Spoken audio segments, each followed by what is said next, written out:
प्यारे बच्चों, आज हम कक्षा 6 गणित प्रकाश का जो अध्याय 2 हमारा चल रहा है रेखाएं एवं कोण का पेज नंबर 23 पर जो प्रश्नावली दी गई है, आइए पता लगाइए उसके प्रश्नों को हल करेंगे। अब इसके प्रश्नों में क्या है कि कोणों की तुलना है, कोणों की तुलना करनी है। तो कोणों की तुलना कैसे करते हैं, इसके लिए हमें थोड़ा सा पीछे एक पेज जाना पड़ेगा गणित में ही। आइए चलो देखते हैं। देखो, अब यहाँ पर देखो कोणों की तुलना। नीचे जो आपको ये आकृति दी गई है, ये जो आकृति भी दी गई है और इसमें चित्र भी दिए गए हैं। देखो, ये अजगर का चित्र है, ये मछली का चित्र है, ये बिल्ली का चित्र है और ये मगरमच्छ का चित्र है। अब इन चित्र में, इन फोटो में आप देख रहे होंगे कि इन सभी जानवरों के मुंह खुले हुए हैं। क्या है? इन सभी जानवरों के मुंह खुले हुए हैं। अब किसका कितना बड़ा मुंह खुला हुआ है, यानी किसके मुंह का कितना फैलाव है, इसे हम फैलाव बोलते हैं कि किसका मुंह कितना फैला हुआ है। देखो, ध्यान से देखो, इसका मुंह इतना फैला हुआ है, मछली का इतना फैला हुआ है, इस बिल्ली का इतना फैला हुआ है और मगरमच्छ का इतना फैला हुआ है। तो क्या आप बता सकते हैं कि सभी जानवरों के मुंह बराबर फैले हुए हैं? जी नहीं, किसी का मुंह ज़्यादा फैला हुआ है और किसी का मुंह ज़्यादा खुला हुआ है, किसी का ज़्यादा कम खुला हुआ है, किसी का ज़्यादा खुला हुआ है। ठीक है। अब इसके बाद नीचे देखिए, क्या दो कोणों की तुलना हमेशा सरल होती है? क्या हम आसानी से दो कोणों की तुलना कर सकते हैं? चलो देखते हैं। अब यहाँ पर देखो, ये कोण है और ये कोण है। अब आप ध्यान से देख रहे होंगे कि कौन सा कोण इनमें ज़्यादा फैला हुआ है, ज़्यादा चौड़ा हुआ है। कौन सा है? तो देख रहे हो आप, ये ज़्यादा चौड़ा हुआ है और ये कम फैला हुआ है। इसका मतलब क्या हुआ कि ये कोण छोटा है और ये कोण बड़ा है। बस देखकर ही पता लगा सकते हैं कि जिस कोण का फैलाव ज़्यादा होगा वो कोण बड़ा होगा और जिसका छोटा हो फैलाव कम होगा वो कोण छोटा होगा। तो अब हम यहीं पर देखते हैं, ये बड़ा है। यहाँ पर देखो, इसका फैलाव ज़्यादा है, इसका कम है, तो इसका मतलब इस कोण से ये कोण बड़ा है। पर ये तो हो गई, वैसे ही देखकर पता लगा लिया हमने। अब इसके अलावा एक विधि भी होती है, उसे बोलते हैं अध्यारोपण विधि। क्या बोलते हैं? अध्यारोपण विधि। इस विधि से भी हम जो पता लगा सकते हैं, दो कोणों की तुलना कर सकते हैं कि कौन बड़ा है और कौन छोटा है।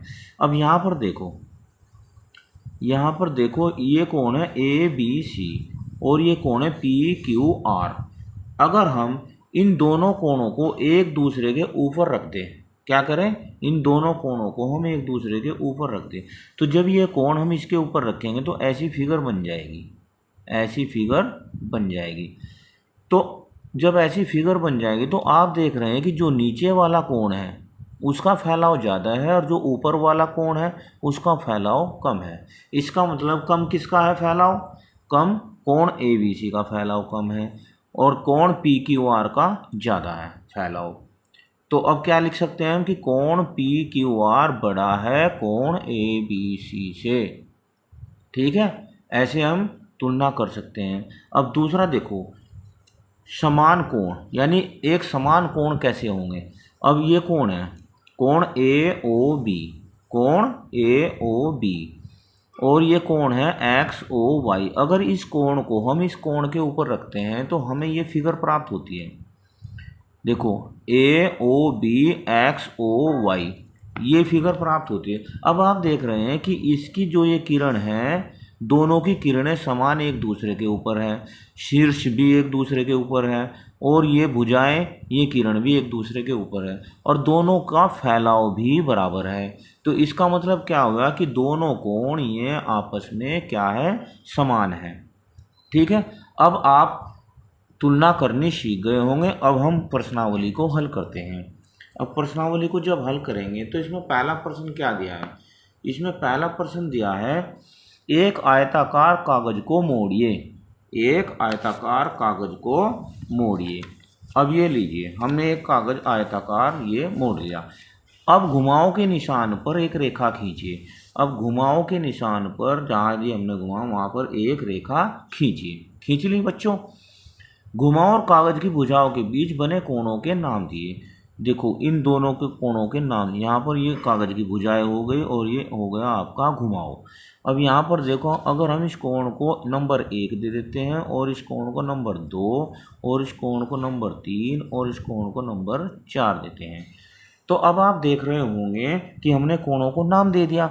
उसने कहा इस प्रश्न में अब आगे उन कोणों की तुलना कीजिए, आयताकार कागज को घुमाकर विभिन्न कोण बनाइए और उनकी तुलना कीजिए। यह भी बताइए कि कौन इनमें से कौन सा कोण सबसे बड़ा है और कौन सा कोण सबसे छोटा है। ठीक है, देखो कोण नंबर 2 बड़ा है कोण नंबर 1 से और कोण नंबर 3 बड़ा है कोण नंबर 4 से।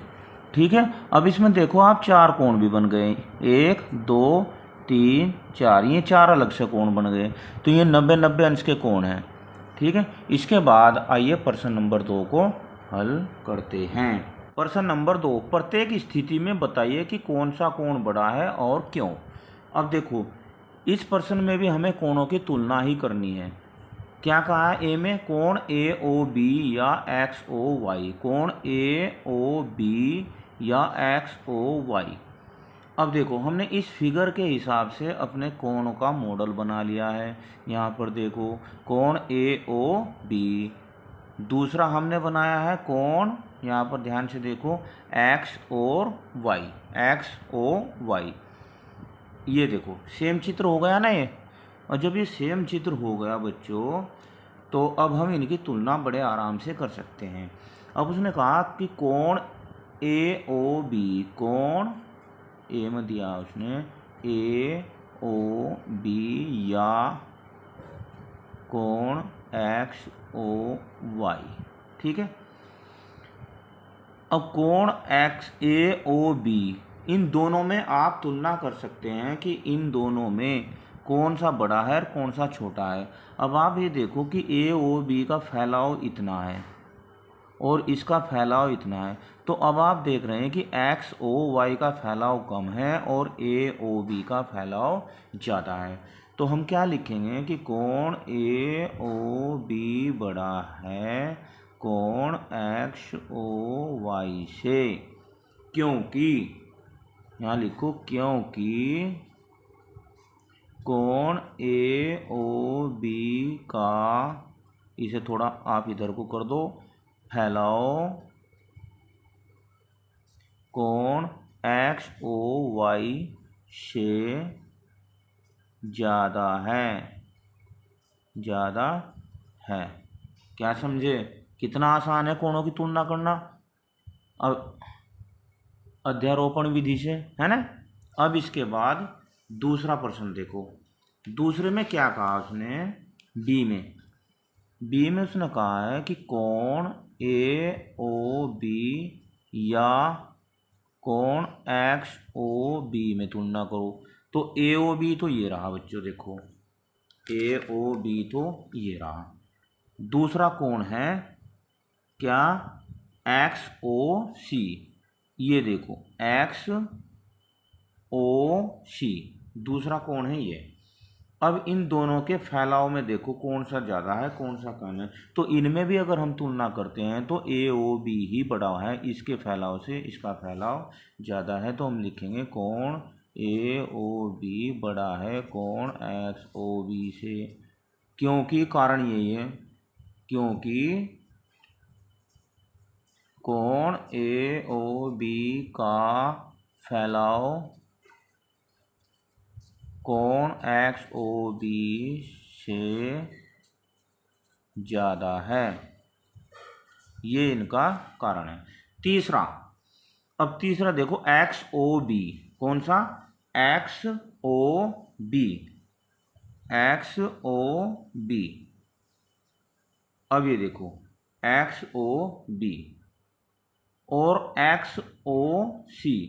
अब आप देख रहे हैं कि अगर मैं एक्स ओ बी और यहाँ पर ध्यान से देखना बच्चों, हमने क्या किया कि एक्स ओ, अब यहाँ पर देखो ध्यान से, एक्स ओ बी और एक्स ओ सी। अब आप देख रहे हैं ये इस फिगर से ही समझ में आ जाएगा। एक्स ओ बी ये कौन हो गया, एक्स तीसरे नंबर में ये हो गया कोण एक्स ओ बी या कोण एक्स ओ सी। अब इस आकृति में देखो आप ध्यान से, एक्स ओ ये दोनों की सेम भुजा है एक्स ओ, और यहाँ पर बी है और यहाँ पर सी है, तो बी और सी ये भी सेम भुजा है। तो इसका मतलब क्या हुआ, ये दोनों कोण क्या है, आपस में बराबर है। एक्स ओ बी बराबर है एक्स ओ सी, यानी ये कोण क्या है, आपस में समान कोण है। ये आपस में समान कोण है। और कारण क्या है कि दोनों का शीर्ष समान है और दोनों की भुजाएं भी समान है। एक दूसरे के ऊपर रखने से दोनों की भुजा आपस में समान आ रही है, इसलिए ये दोनों कोण आपस में क्या है, समान है। इसके बाद प्रश्न नंबर 3 को हल करते हैं। अब प्रश्न नंबर 3 यहीं से समझ में आ जाएगा आपको, बड़े अच्छे से आ जाएगा। देखो कौन सा कोण बड़ा है, एक्स ओ वाई या A O B. X O Y, X O Y, ये यहाँ देखो इतना ही एक्स ओ वाई, या A O B, A O B ये है। तो अब आप देख रहे होंगे कि एक्स ओ वाई का जो फैलाव है वो ए ओ बी से ज़्यादा है। तो यहाँ पर लिखेंगे कोण एक्स ओ वाई बड़ा है कोण ए ओ बी से। और कारण उसने कहा, कारण क्या है, कारण यही है कि कोण एक्स ओ वाई का फैलाव कोण ए ओ बी से ज़्यादा है। यही इसका भी यही कारण होगा। वीडियो कैसी लगी मुझे कमेंट में ज़रूर बताना। धन्यवाद, आपका दिन शुभ हो।